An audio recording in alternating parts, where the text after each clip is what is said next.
Today I'm going to discuss Christ is King, put on 1.5 speed, if you would like to do that, because I'm not someone who talks very fast most of the time, and when I'm talking in this kind of setting, just grasping towards what I'm trying to say, it might be even slower than usual. So I belong to the Slow Talkers of America, Bob and Ray fans. I don't know if there's any of those out there, but if there are, y'all will know that reference and appreciate it.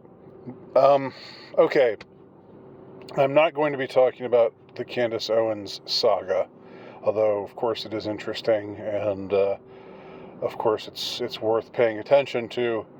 But it's been discussed to pieces, and everyone knows what happened between Candace Owens and Daily Wire. And if you don't, then just look it up. You can find a ton of places where they tell you what happened. Candace Owens dared to say, "Christ is King," and it was deemed to be offensive by some of the people at Daily Wire, and some even Catholic apologists have chimed in saying, Candace, you kind of went a little, yeah, Christ is King and all. We're Catholics. We believe in Christ, and we believe that He's the Lord of our lives and the King of our hearts and what have you. But in this context, you kind of went a little overboard. You kind of went over the line. In my opinion, there is no context in which saying Christ is King is inappropriate. There is no context in which telling the truth about something is inappropriate. So that's all I have to say about that. But what I wanted to talk about here is the very notion of Christ as King, which He is referred to many times in Scripture, in church history, in numerous hymns. There's a wonderful hymn, "Crown Him with Many Crowns." There's another hymn called "Crown Him Lord of All." I think I've spoken of these hymns before. I find these particular hymns to be my favorites. Of all church hymns that I think I've ever heard. And it's partly that they're, I don't know, do you say a church hymn is catchy? It's partly the melody, and just the enjoyableness of singing it, and the inspiration that it gives you, like any good hymn should. But it's also the message. I find that the message is so resonant, and I think that the resonance of the message resonates all the more because it's something that's more or less drowned out in 2024. Now, we still do have countries that are monarchies. Like the UK is a monarchy. The British used to be British Empire, now is the British Commonwealth. It is a monarchy still, and people are interested in the doings of the royal family and so forth. But I want to suggest that, putting aside how we might feel about the British monarchy and any other monarchies that still do currently exist in the world, I want to suggest that monarchy is the more sensible, the more natural of not only political systems, but it's a natural, let us say, sociology it is a natural way of viewing not only the world, not only the culture, not only legitimacy, because what we have in the modern world is, in the postmodern world, whatever we call it ourselves today, is a crisis of legitimacy. And legitimacy is something I've always struggled with. I'm practically an anarchist slash libertarian, libertarian, in the sense of distrusting state authority, and in many cases, if not in all cases. But I think for me anyway, that stems from the crisis in legitimacy. It stems from my awareness that the authority that we have to ruling the state right now, the authorities, I don't know what in most of the West, in most of the world, let's be honest, it's an oligopoly or an oligarchy. I'm not sure. There's maybe a shade of difference between those two words, but what you have are powerful groups and powerful people who are able to get their way, not through democratic means, but because they exert such power and command such control. And most of these people, most of these groups are not good people, to say the least. Most oligarchs are bad people. I don't know if being an oligarch necessarily makes you bad. I don't think it. There's nothing in the job description of oligarch that means you're corrupt and you do horrible things, and you want to make the world an even worse place than it already is, and you're pushing nefarious agendas in concert with all of your fellow oligarchs, almost all of your fellow oligarchs. But that seems to be the case with those powerful groups. And again, being honest right now, the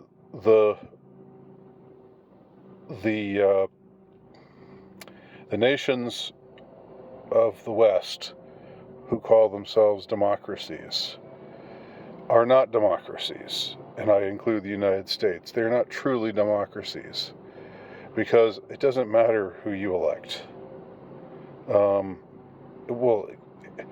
It doesn't even matter. I think it's up for grabs. The question is up for grabs as to whether elections are even legitimate at all, or whether they're just completely stage managed occasions. I think a lot of the veil was torn off in 2020 when you saw all of these states suddenly start to, like they were counting votes, and then at 3 a.m. they stopped counting votes. Well, what's going on here? That's never happened before. Why at 3 a.m. are they not counting votes? And then the next day, sometime they picked up again, and they found that they had X number of new votes. Wasn't that interesting? In all of these battlefield states and all of these swing states, they suddenly found they had all these new votes, and suddenly things were breaking for the establishment candidate, for the candidate who was favored by the establishment, against the candidate who the establishment hated and loathed. Wasn't that interesting how it all fell out that way? I don't remember anything like that ever happening before. I don't remember any occasion where where the vote counters just suddenly stopped counting the votes because I don't know if they just thought to themselves, well, it's 2:30 in the morning, I'm tired, let's go to sleep. I mean, I'd never heard of that before. It was just count until you're done counting, right? Not in 2020. The veil was lifted. We all know that things were, there was some hanky-panky there for sure. But putting that aside, there is, I think, regardless of who gets called the president of the United States, there is a legitimacy problem. I don't see the president, whoever he is, as a legitimate, certainly not anything equivalent to what a monarch would be, properly speaking, in a monarchy. There are times where someone gets elected that you're not so, that maybe you think isn't going to be so bad, and there are times where someone gets elected and you're like, oh shit, this person sucks. So it's like the question, and then sometimes the person you think isn't going to be so bad turns out to suck. Less often, the person you think is going to suck turns out not to be so bad. In fact, I don't think that's ever happened from what what I can recall in my lifetime. Regardless, however, elections are, I think, if you're really paying attention, you can see the illegitimacy of elections, even if we grant that elections are performing or conferring legitimacy on the winner, which is a notion that I reject. What I'm going to say here is that we have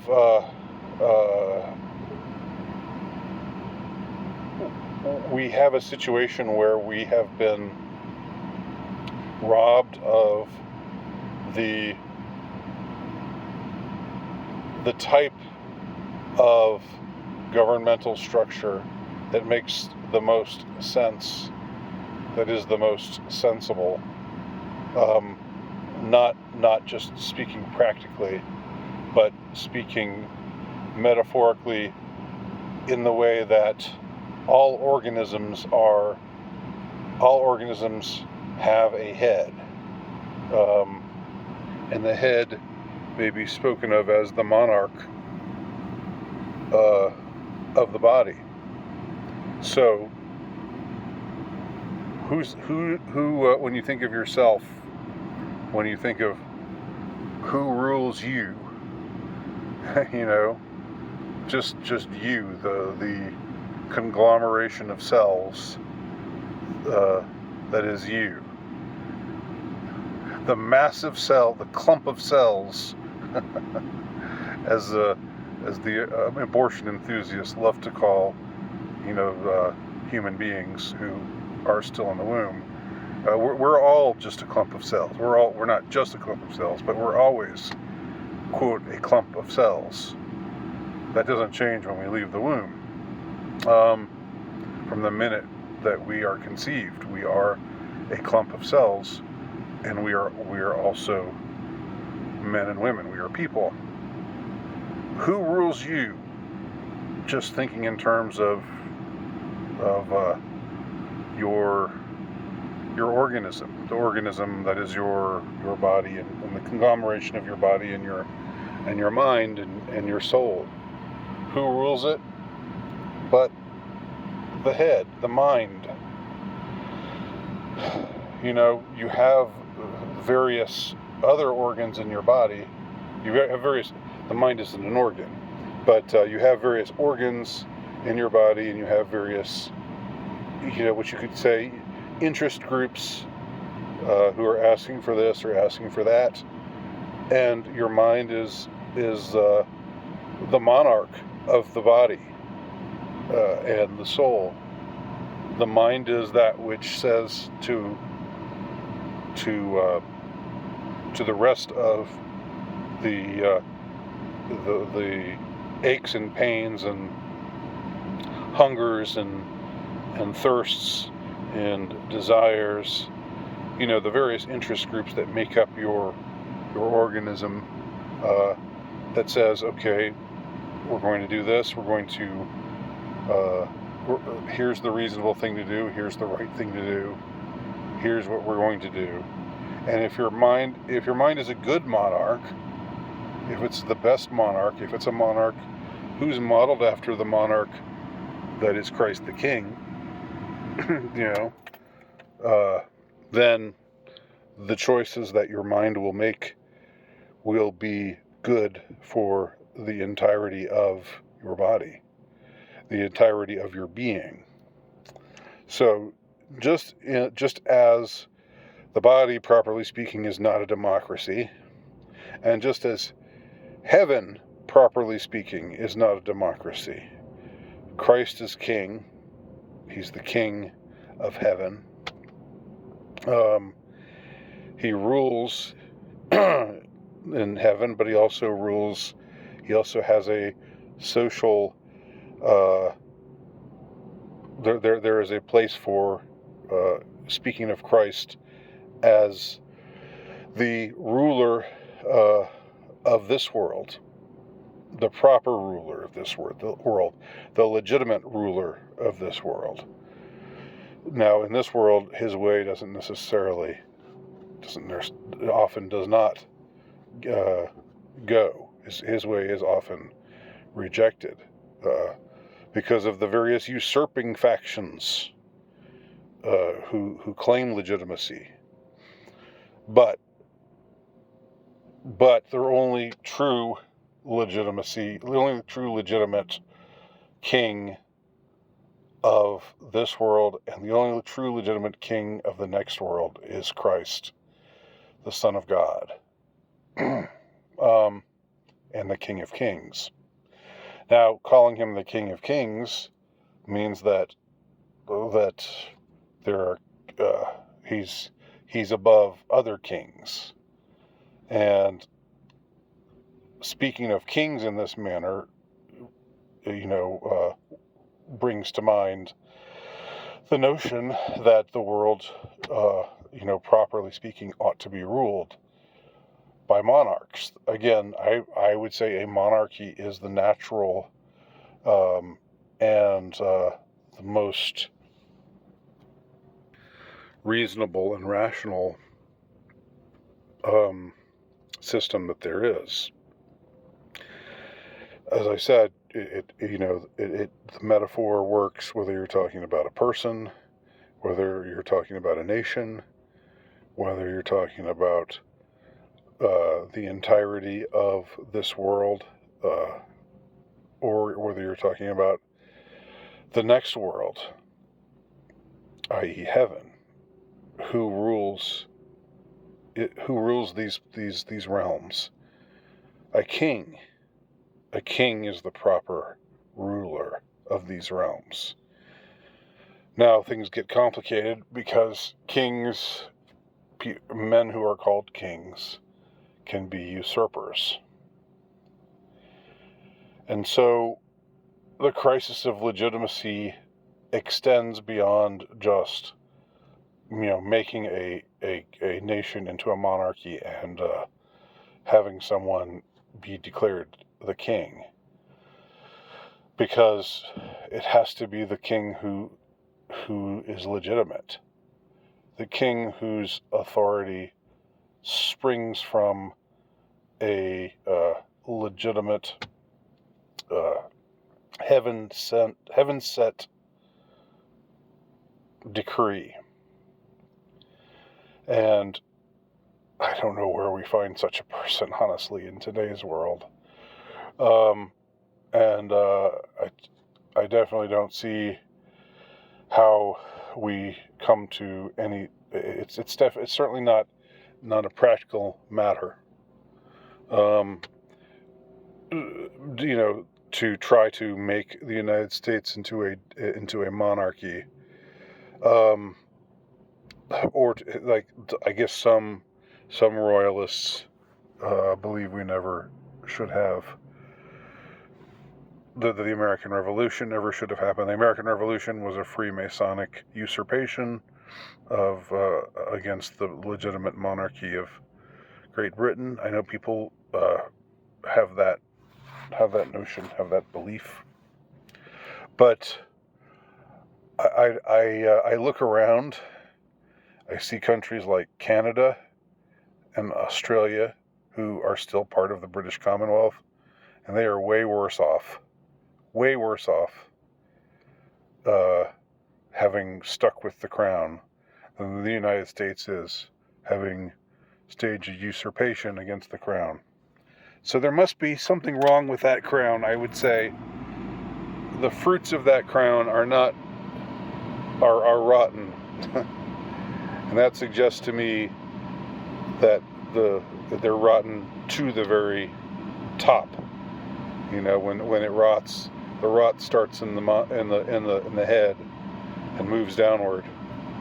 Or I guess it can start in the body and then move to the head. It doesn't really matter where it starts, but what matters is the effect of it all, and the effect that we see with places like Canada and Australia and New Zealand. Not to mention the UK itself, although I'd say the UK itself, the mother country, is in slightly better condition now than those various former colonies. I think there's more of a spirit of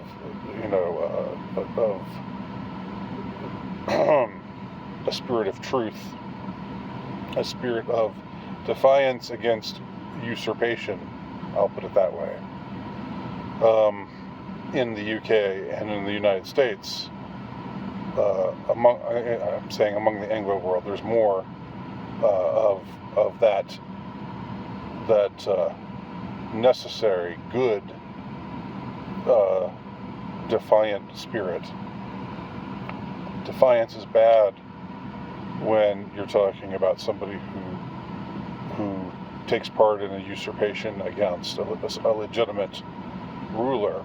But when you're talking about an illegitimate rule, then defiance is actually good. Defiance is motivated by the spirit of truth. So, all that is to say, Christ is King, yes. And I think in our minds, in our hearts, we long for a king, for a proper king. We long to know a legitimate king. We don't want there just to be another quote-unquote elected leader. You know, who in the world thinks of Sleepy Joe, for example, as with the kind of reverence that one would have for a king, the kind of reverence that one would have for a monarch? I mean, you don't, and you shouldn't. But I mean, that to me, that would extend to other heads of state as well, who may not be quite as bad as Sleepy Joe, but still do not possess legitimacy. So this is my meditation on the broader implications of Christ as King. And I'm done talking now.